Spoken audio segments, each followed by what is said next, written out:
You are about to start up a new swimming pool system for the first time.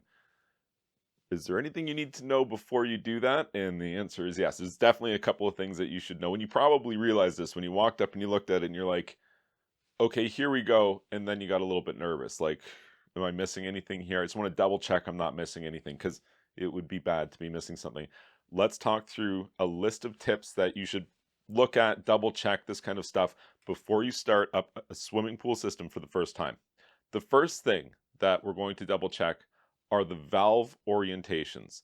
You don't want to deadhead the pump. And what deadhead the pump means just means that, like, the hydraulic equivalent of a brick wall. You give the water nowhere to go. There's a valve closed and it's you've got the pump drawing water. It's trying to push that water.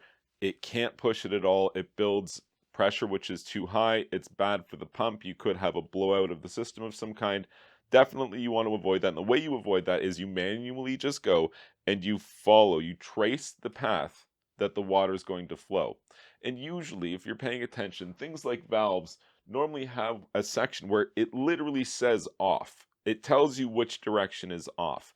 And in the event of a ball valve, you see over here, ball valves are when the valve is in line with the pipe, the valve is open. When the valve is perpendicular to the pipe, then the valve is closed. So you should be able to visually figure out, trace the path of water, and make sure that you're not deadheading anything. Double check the valve orientation for each one of your valves.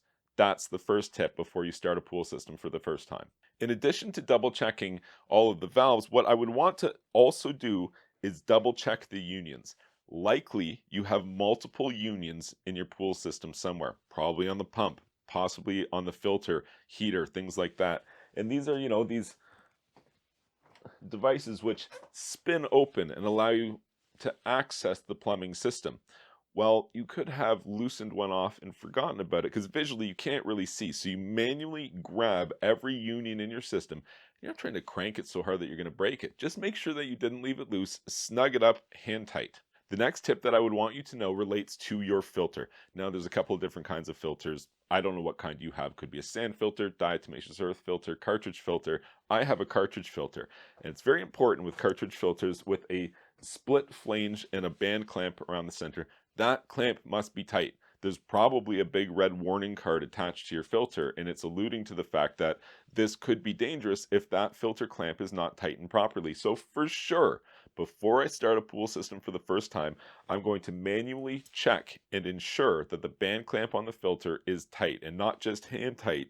It needs to be fully torqued tight, and that red warning card I was telling you about probably has information on there about how tight you should torque the nut on your filter. So not all filters have that. You could have a sand filter, you could have a diatomaceous earth filter, but it probably has a pressure gauge and it possibly has an air relief valve, and same thing. You just want to make sure all these things are tight, closed, etc. Here's one that a lot of people miss. Every single pool pump has winterization ports, normally two of them, and they're very small and they're usually down on the front or the front side of the pump.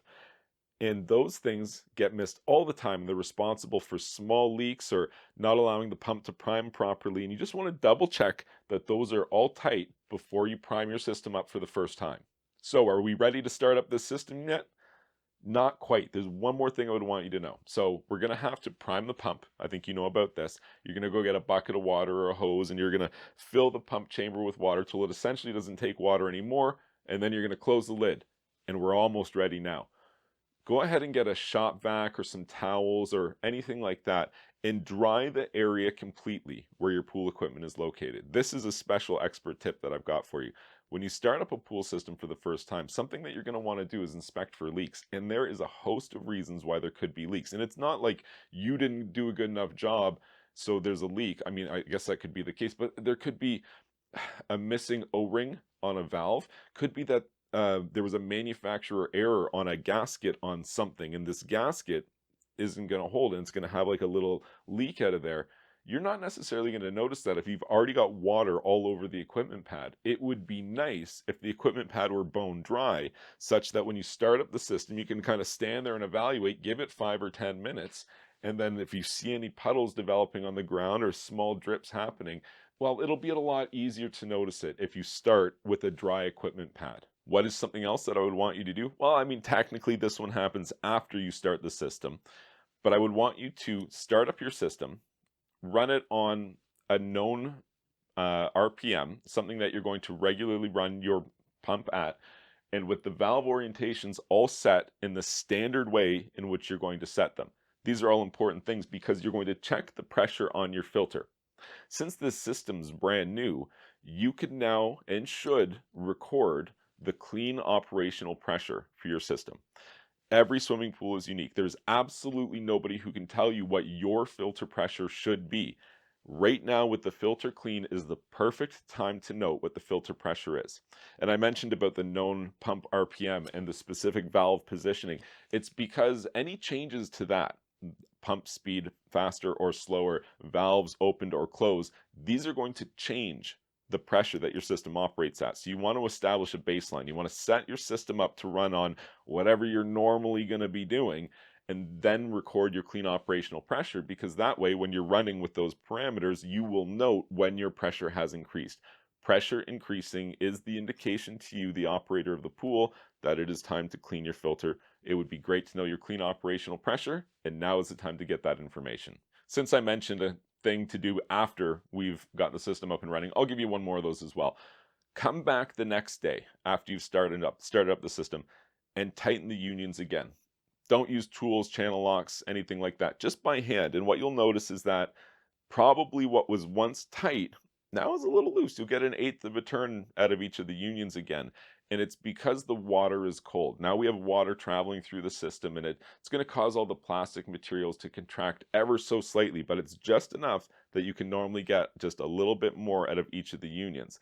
And coming back the next day and doing that enables you to double check and make sure that you haven't developed any small drips or leaks overnight, something that was leaking so slowly you didn't necessarily notice it when you were standing there starting up the system initially, but over the course of many hours of operation, it's grown into a small puddle that visually you can see now. Usually that would be in regards to something like what I'm talking about here, a union which is not quite tight enough. And if you find a case where you're tightening the unions, it's just not working, stop the system, open that union, make sure that you have the gasket or O-ring, which you probably do, or else it would have been spraying water like crazy. Take that O-ring and apply a silicone-based lubricant. That silicone-based lubricant is like magic sauce for O-rings and gaskets, and it really goes a long way to sealing up small leaks that you can't quite get rid of by tightening the union. You're for sure better off to apply the silicone-based lubricant versus forcing a plastic fitting to try to get even tighter to resolve a small leak. I mean, there's a lot of stuff going on when you're starting up a new pool system for the first time, but I hope these step-by-step tips help you. And if they did, please like this video, subscribe to my YouTube channel, and you can check out my website, swimmingpoolsteve.com.